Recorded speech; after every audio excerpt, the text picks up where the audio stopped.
I've heard of the CAFA Down Payment Assistance I Program. do not know it. I am the treasurer for the St. Bernard Parish Home Mortgage Authority. We started trying to get the word out there to let people know that there is free money, so to speak, right? And I was the only approved lender. Now other people have tried to file a suit, but that's fine. Every time somebody books a loan through CAFA, the Home Mortgage Authority gets a little bit of money to keep going and promoting home buying in St. Bernard Parish.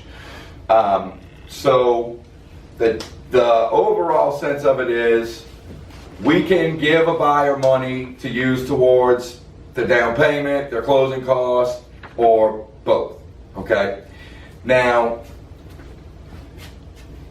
there's a couple of different ways to go about doing it. You can do it in conjunction with an FHA loan, or you can do it in conjunction with a conventional loan. Typically, the ones that we've done conventional, we're doing 3% down, and we're giving the buyer 3 or 4% of the loan amount, which basically covers their down payment. So then if the seller pays their closing costs, they're literally getting in with no money down, okay? Now, of course, at St. Bernard Parish, we already have the RD loan, which y'all may be familiar with, where it's 100% financing. And that's what I've typically done over the last 10 years to help first-time buyers, especially there. Yes, ma'am. So, are RD loans in most places, or are It's everywhere but Orleans. Everywhere but Orleans. I'm sorry, everywhere but Orleans and the East Bank of Jefferson Parish. Okay. Okay. This program is not just for St. Bernard. Let me start with, I should have said that from the beginning. This works everywhere but Orleans. I was going to say. Okay. So, of course, Orleans can't get their stuff together, and that's why they don't have these programs. But this does work for Metairie or Kenner or River Ridge or Harahan. If you have somebody that is looking out there but doesn't have the money for a down payment, they can't get RD there, but they can get this. Okay. Does that include St. Tammany Parish? St. Tammany, you can get RD or this. Okay. This is everywhere but Orleans. RD is everywhere but Orleans and the East Bank of Jefferson. Okay. At least the greater New Orleans area, right? So, we give them money, right? It's free money, but nothing's free. So, if they take 3%, they pay a higher interest rate than they would get if they don't take the money. If they take 4%, then they pay an even higher rate, right? Right now, it's like 6 or 6 1/4 to take 3 or 4%, okay? Now, with RD, the rates are lower. So if I can get them approved RD, then I do an RD loan for them because they're going to get a better deal, okay? But if they can't go RD for some reason, then this gives us another option to get them in a house. So the reason why I'm here is I guarantee you, you will have a buyer that doesn't have the money to put down and for whatever reason can't go RD. This is another option to possibly get them in, okay? So a couple other things. With RD, you have to count household income, which means if you have a husband and a wife, the husband makes 70 grand, the wife makes 30, they make too much, right? With this one, when there is an income cap, you only have to count whoever's on the application. So if you only put it in the husband's name, you don't have to worry about the wife's income. Now, if you do this as a conventional loan, right now there's no income limits. So you can make $1 million and still go through the program. Okay? Now, let's hope if you're making $1 million, you saved up enough for a down payment, but hey, I can't tell you what to spend your money on, so if that's the case, then we can help. The other big benefit of the program is, and this is it for a conventional side, the PMI is half price. Okay? So typically, if you're going to do a 97% conventional loan, the PMI is pretty darn high, right? Because they don't have very much skin in the game, and the bank's covering from 80 to 97%, or the insurance is covering that. Well, with this, the PMI is half price, okay? So it makes a big difference in regard to somebody who's a 650 and is trying to get a $200,000 house. They're probably going to pay $250 a month in PMI. Well, if you get it half price, that saves you $125 a month. It means you can buy a little bit more house or have a cheaper payment, okay? Now, you'll also notice on there that there is a 0% option. Now, you might say, okay, well, why in the heck would you run it through the program if we're not taking any money? Because the PMI is still half price. So if you have a conventional loan buyer that is buying a house, and let's say it's in the Heights for $350,000, and they might not have the greatest credit, but they got their 5% to put down, well, or even 10% to put down. If we run it through the program, their PMI will be half the price, as if we don't. So even somebody who doesn't need down payment assistance can benefit from the program, okay? What else? There's no covenants, meaning if they want to sell a house 2 years from now, 2 months from now, it doesn't matter. They don't have to pay it back. The money's there. There's no recapture clause or anything like that. So as far as that goes, once you get it, you have it. Okay? Let's see if we're missing anything. It is for primary residences only. You do have to have a 640 credit score. This is, first of all, this is not a first-time home buyers program. You can, if you have bought a house before, you can use this program still. But it's not for people who have terrible credit either, right? I mean, you have to have a 640 to get at least in the game. And then, if you have a 640, you still have to be able to pass through the computer underwriter, which is DU or LP, depending on what type of loan we're doing. So we still have to get them approved through the computer underwriter in order to even hand the file off to the grant people to get them approved that way from, you know, the regular underwriter. Let's see what else we got.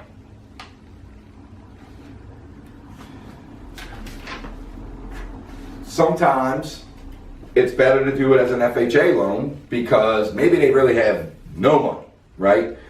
On a conventional loan, the seller's going to be limited to 3% of the purchase price to pay towards their closing costs, right? So if they really have absolutely no money, they might have to do FHA. They take a 4% gift, but then the seller can pay 6% of the purchase price, which will cover all the closing costs. So there's different ways to make it happen. And basically, once I get an application in front of me, I can play with it and see, all right, is this going to be better or is this better? What's the best way to get it done? But again, the main points are when you're out there trying to bring buyers in, I don't know if y'all remember when they were doing the second mortgage down here, the Saw Second, where it was like $2 million or whatever, and everybody and their grandma who ever thought about buying a house came out of the woodwork, right? Nothing perks their ears up like free money. So if you get on your Facebook or you start telling your friends or your email list or whatever it is, hey, I have a program that can get you in a house with no money down, even in Jefferson Parish, or I have something that if you don't qualify for RD, we can still get you in with no money down. That will get their attention. Now, whether or not this program will be the best one for them, I have to see by looking at their application and seeing the whole picture, right? But this will get them to at least want to get off the fence. Right now, a lot of people are gloom and doom, the rates are going up. Yes, they are going up, right? They're higher now than they were last year. But guess what? They're going to be higher next year than they are this year. So there's no better time to buy right now. I'm projecting, which, you know, it's only the 6th of the month, to close more loans this month than I ever have. And the rates are much higher than I've been selling for the last 5 years. But if you want to get into a house now, you're going to pay less or you're going to be able to buy more for your money than you are at this time next year. The government has raised the rates 3 times already this year. They promised to do it at least once or twice again before the year's over with. So as long as you keep hearing the economy's doing good, that's bad for interest rates. And, you know, if they keep going up, you're losing buying power. So the whole thing from the realtor's perspective, which I am married to one, so I can see it from both sides, right? Y'all are constantly saying, how can I find buyers? Because that's what, you know, that's what it takes to get business going. Spread the word that there's free money available. First time home buyers program. They probably make about $40,000-$50,000. Would it be more? Would it be to their advantage to go through you or a bank or? Because they were asking me that today. Okay. If you're asking me, it's always going to be. It's always going to be to their advantage to go through a mortgage company and a bank. The difference between a mortgage company and a bank is one. All we do is mortgages. We don't look for reasons to turn you down. We look for reasons to get you approved. Right? The bank's more concerned with investments and all this other stuff. They will do a mortgage for their customers as a courtesy, but that's why they put such strict guidelines on there because they don't really want to do them. Right? I can't tell you how many people have gone to the bank, I won't say which one, but everybody thinks there's only one place to go to get loans down here, at least they used to, and they get turned down and get discouraged, and then they're like, oh, I can't buy a house. I had a girl call me saying, I went to the bank, her agent told her to call me, I went to the bank and told me I need to be in the job for another year before I could buy a house. 22 days later, she bought a house from the day that I first met her.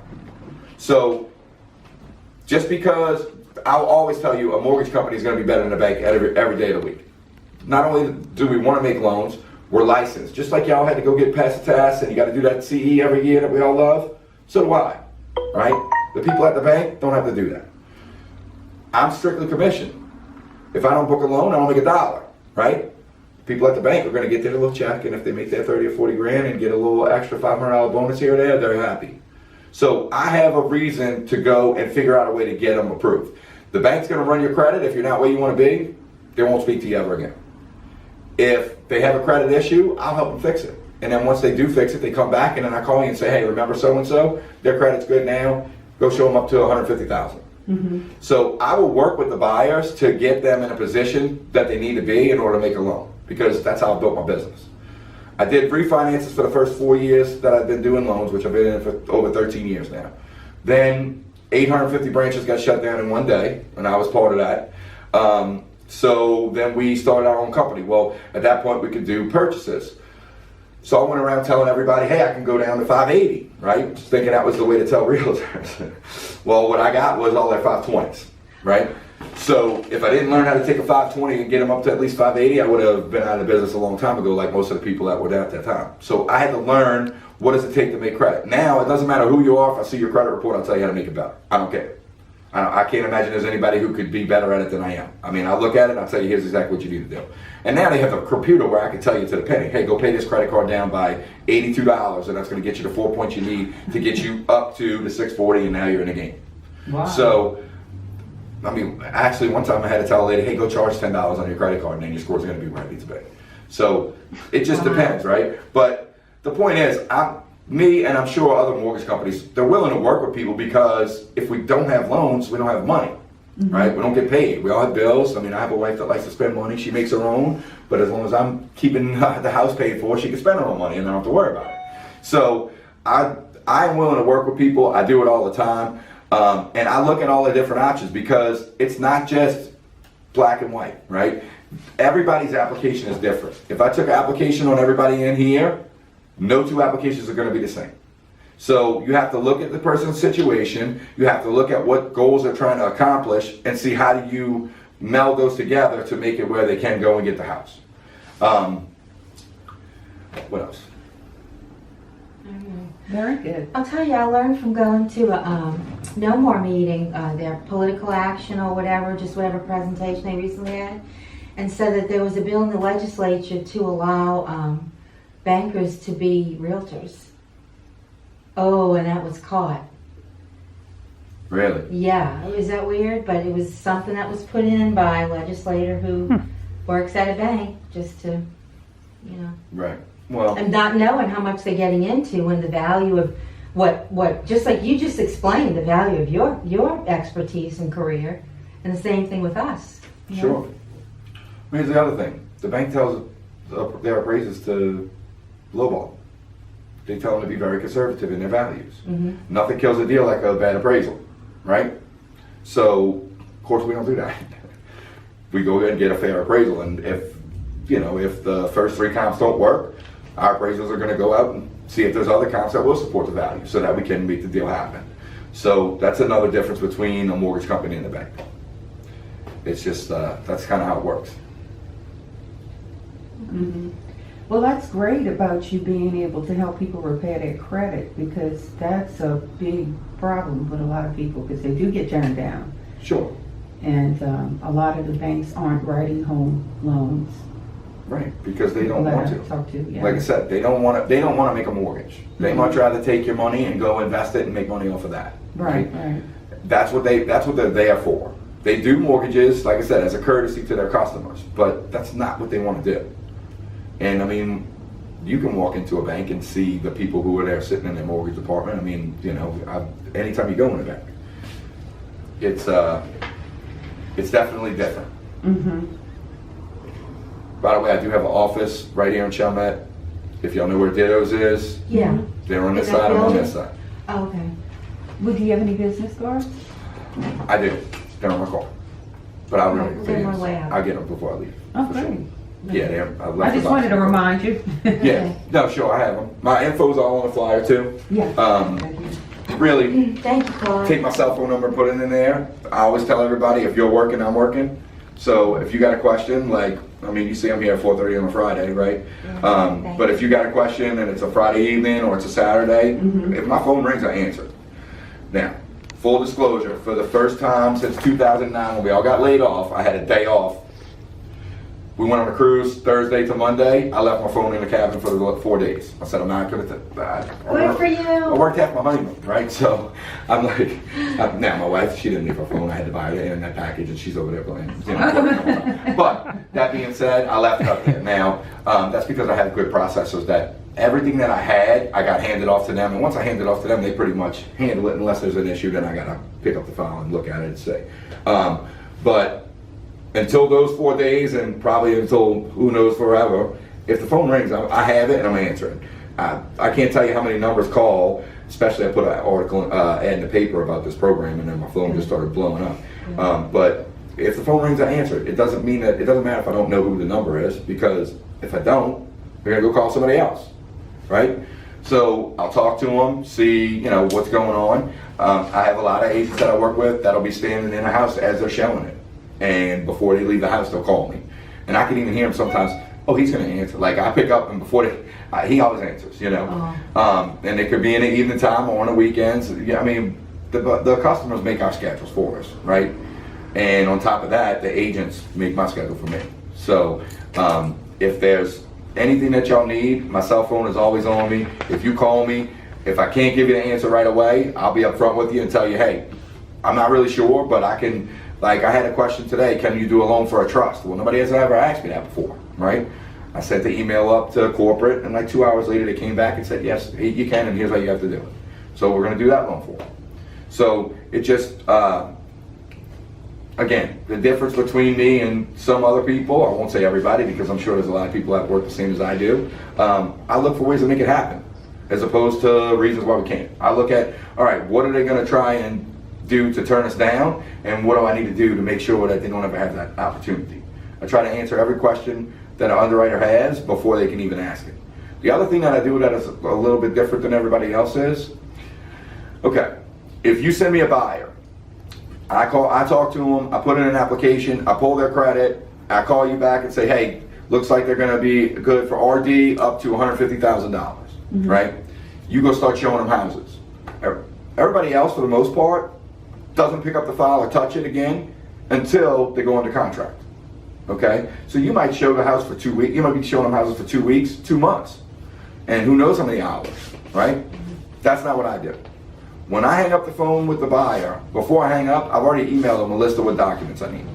When they get them to me, I go get them approved for the loan while you're showing them a house. Right.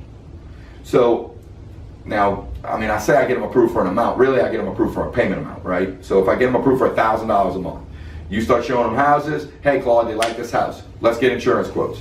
We get the insurance quotes. I look at it. If the payment on that thing is $1,000 or less, they already know they can get the house. They're basically as good as a cash buyer. Which y'all know right now, if a good house comes up, there's more than one offer, right? So if you have a pre-approval letter with this offer and you have an approval letter signed by an underwriter with this offer, this one's going to be stronger every day of the week. And the listing agent will know, especially if it's down here. I work with most of them. If they hear from me that it's going to get done, they know it's going to get done. So, but that's a different, and we rolled that out last February, and I have taken full advantage of it. I said I'm trying to close 12 loans this month. At least 8 of them went through pre-approval. So basically all we have to do to get them final approved is get the house approved. Title, appraisal, insurance. That's it. Instead of y'all working and wasting your time, I know that y'all time is valuable, right? I mean, we don't want to be working for funsies.